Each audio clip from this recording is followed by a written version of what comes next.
আন মোহাম্মদ বিন হানাফিয়া রাদিয়াল্লাহু তাআলা আনহু, হযরত ইমাম হাসান হুসাইনের সৎ ভাই হযরত মোহাম্মদ বিন হানাফিয়া রাদিয়াল্লাহু তাআলা আনহু বর্ণনা করছেন, ক্বালা কুলতু লি আবি, আমি আমার আব্বা হযরত আলীর কাছ থেকে জিজ্ঞেস করলাম,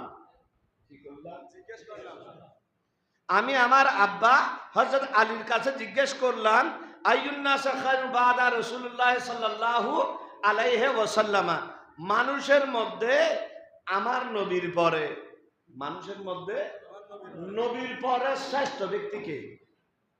শ্রেষ্ঠ ব্যক্তি শ্রেষ্ঠ ব্যক্তি কে জিজ্ঞেস করতেছেন? হযরত মুহাম্মদ বিন হানাফিয়া রাদিয়াল্লাহু তাআলা আনহু। তো মওলা আলী শের খোদা জবাব দিচ্ছেন, ক্বালা আবু বকর। একটু জোরে। ওরে বেলায়েতের সম্রাট